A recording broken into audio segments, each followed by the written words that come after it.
before they made the resolution of fair and welcoming town, we've always had a diverse community here.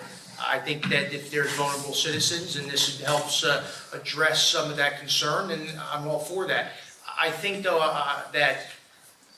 that we are adding too much to the banner and the headline of that and doing not enough to actually support those residents that's intending to help. If you were to drive down Columba or Bellevue, Grant Street, you find that the quality of life there, the way the landlords are allowed to extort the people living there, and the fact that the municipality, the administration does very little in making sure that there isn't overcrowding and that people are actually given a decent place to live and that landlords aren't taking advantage of individuals. Mr. Silva?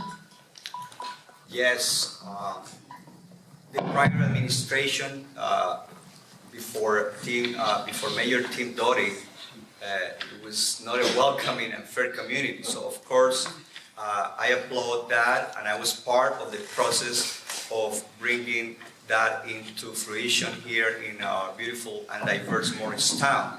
I just want to contradict Mr. Needham on saying that there is no caring for the people at Columba on all those streets. The quality of life at this time in those areas is better than 8 years ago.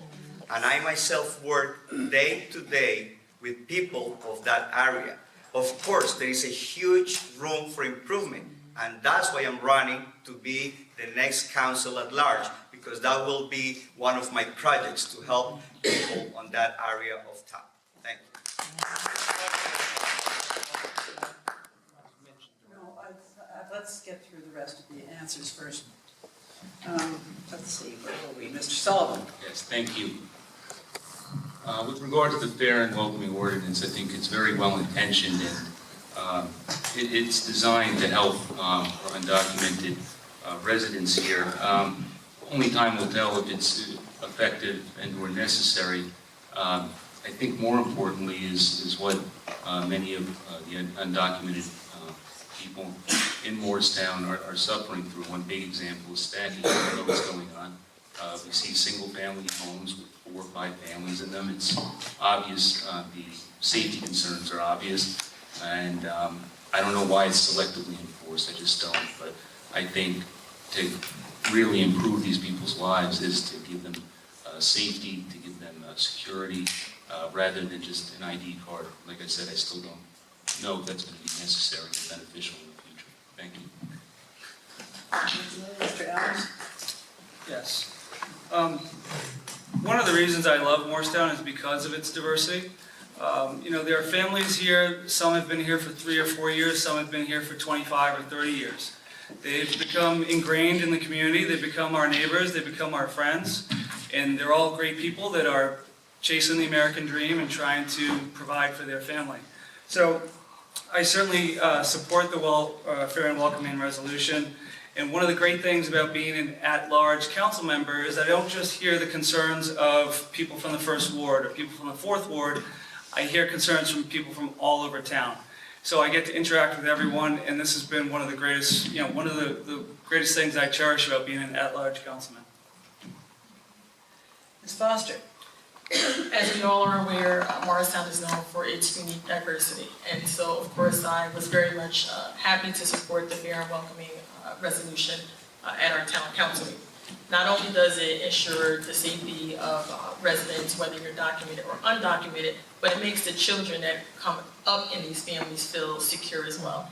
If you came out to any of the council meetings, it is kind of heart-wrenching to hear some of the stories of these people that have lived in fear because they don't know if they're going to be deported or they don't know if their child is going to be sent back. So we want to protect the rights of the residents of Morristown. We want to make sure that everybody is treated fairly and everybody is treated with dignity, honor, and respect. So yes, I do support the resolution. Ms. Benson? It's a good advocacy idea. I think it's more of like a PR thing and a politician's taking advantage of a situation. And I feel like if you're really going to help somebody, then help them get legalized, help them get benefits, help them have a better life. Don't just say you're gonna do it. And an ID card, that's good for here. What if they take it somewhere else? It's no good anywhere else. So that's where I Can't stand. take it anywhere else.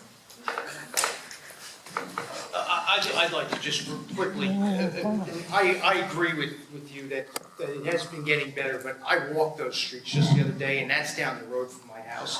I gotta tell you, there's a down power line on Grant that has been down so long that there's trash sitting over the top of it.